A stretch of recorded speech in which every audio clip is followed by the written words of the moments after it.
प्रभाग क्रमांक 20 हा पिंपरी विधानसभा मतदारसंघात येतो। संत तुकाराम नगर, महात्मा फुले नगर, लांडेवाडी, कासारवाडी या ठिकाणी जितेंद्र बाबासाहेब ननावरे यांनी सुलक्षणा शिलवंत धर यांचा पराभव केला आहे। जितेंद्र ननावरे राष्ट्रवादी काँग्रेस अजित पवार पक्षाकडून उभे होते, तर सुलक्षणा धर राष्ट्रवादी काँग्रेस शरदचंद्र पवार पक्षाकडून उभ्या होत्या। जितेंद्र ननावरे यांना 10,924 इतकी मतं मिळाली, तर सुलक्षणा धर यांना 7,294 इतकी मतं मिळाली। हा झाला 20 अ चा निकाल। 20 ब मध्ये जर आपण गेलो तर त्या ठिकाणी मनीषा लांडे यांनी रश्मी लांडे यांचा पराभव केलाय। मनीषा लांडे राष्ट्रवादी काँग्रेसकडून उमेदवार म्हणून उभ्या होत्या, त्यांना 12,845 मतं मिळाली, तर रश्मी लांडे या भाजपकडून उभ्या होत्या, त्यांना 6,441 इतकी मतं मिळाली।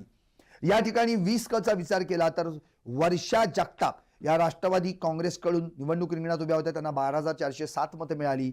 त्यांनी सुजाता पालांडे ज्या भाजपच्या महिला उमेदवार आहेत त्यांचा पराभव केला, त्यांना 10,236 इतकी मतं मिळाली।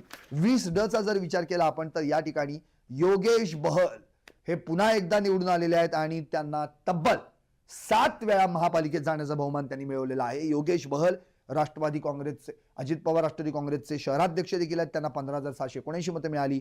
त्यांनी सतीश नागरगोजे भाजपचे उमेदवार त्यांचा पराभव केला, त्यांना 6,525 इतकी मतं मिळाली।